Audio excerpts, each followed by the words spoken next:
Hi friends, ఈరోజు నేను టమాటా pickle ఏ విధంగా తయారు చేయాలో ఈ వీడియోలో చూపిస్తాను. కమ్మని టమాటా పికిల్ రైస్లోకి బాగుంటుంది, పెరుగన్నంలోకి కూడా బాగుంటుంది. ముందుగా స్టవ్ వెలిగించి ఈ విధంగా మూకుడు పెట్టిన తర్వాత అందులో మెంతులు ఆవాలు వేసాను ఫ్రెండ్స్. అవి వేపుతున్నాను. ఈ విధంగా వేపిన తర్వాత టమాటా వేసేస్తున్నాను. టమాటా వేసేసిన తర్వాత చింతపండు టమాటా కలిపేసి రెండు వేస్తాను ఫ్రెండ్స్. కమ్మగా ఉంటుంది ఫ్రెండ్స్, చాలా బాగుంటుంది. ఈ విధంగా టమాటాను చింతపండు వేసేసాను కదా ఫ్రెండ్స్. ఈ విధంగా కలుపుకోవాలి. బాగా కలిపిన తర్వాత టమాటా చింతపండు మగ్గనివ్వాలి ఫ్రెండ్స్. చిన్న మంట మీద ఉడకనివ్వాలి. ఇప్పుడు మూత పెట్టేస్తున్నాను ఫ్రెండ్స్. ఒక 10 మినిట్స్ తర్వాత ఈ విధంగా ఉడుకుతుంది ఫ్రెండ్స్. చూసారు కదా వాటర్ కొంచెం ఏ విధంగా ఉన్నాయి. ఈ విధంగా ఉన్నప్పుడు మనం ఒకసారి బాగా కలపాలి ఫ్రెండ్స్. మళ్ళీ తీసేస్తున్నాను. ఇప్పుడు మిక్సీ బౌల్ తీసుకున్నాను. అందులో టమాటా, ఆవాలు, మెంతులు, చింతపండు వేస్తున్నాను ఫ్రెండ్స్. వేసిన తర్వాత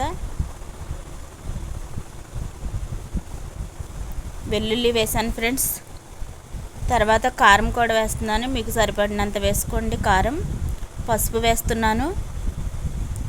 సాల్ట్ కూడా మీకు టేస్ట్ సరిపడినంత వేసుకోండి. చూసారు కదా ఏ విధంగా మిక్సీ పెట్టానో అవన్నీ వేసిన తర్వాత ఈ విధంగా మిక్సీ చేసిన తర్వాత ఒక మూకుడు తీసుకున్నాను ఫ్రెండ్స్. అందులో ఆయిల్ వేస్తున్నాను.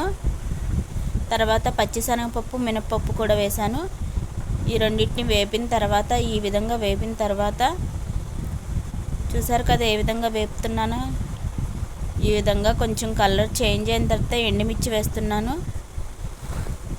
చూసారా మళ్ళీ ఒకసారి కలుపుతాను. ఈ విధంగా కలిపిన తర్వాత ఇప్పుడు కరివేపాకు వేస్తున్నాను ఫ్రెండ్స్. మళ్ళీ కలుపుకోవాలి. ఈ విధంగా కలిపిన తర్వాత జీలకర్ర కూడా వేసేసాను ఫ్రెండ్స్. మళ్ళీ ఒకసారి కలుపుతున్నాను.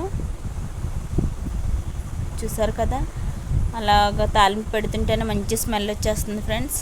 వెల్లుల్లి కూడా వేసేసాను. చూసారా ఏ విధంగా ఫ్రై అయ్యిందో అది. ఇప్పుడు టమాటా వేసేస్తున్నాను. టమాటా పేస్ట్లా చేశాను కదా ఫ్రెండ్స్, అది కొంచెం పచ్చివాసన పోయేంత వరకు ఈ విధంగా వేపుతున్నాను ఫ్రెండ్స్. చూసారా కమ్మగా టమాటా పికిల్ సింపుల్గా ఈ విధంగా ఈ రెసిపీ అయితే ఈ విధంగా రెడీ అయిపోతుంది ఫ్రెండ్స్. చూసారు కదా ఏ విధంగా రెడీ అయిపోయిందో టమాటా pickle. Like and subscribe me friends. మా ఛానల్ మీరు సపోర్ట్ చేస్తారని కోరుకుంటున్నాం ఫ్రెండ్స్. Thank you friends.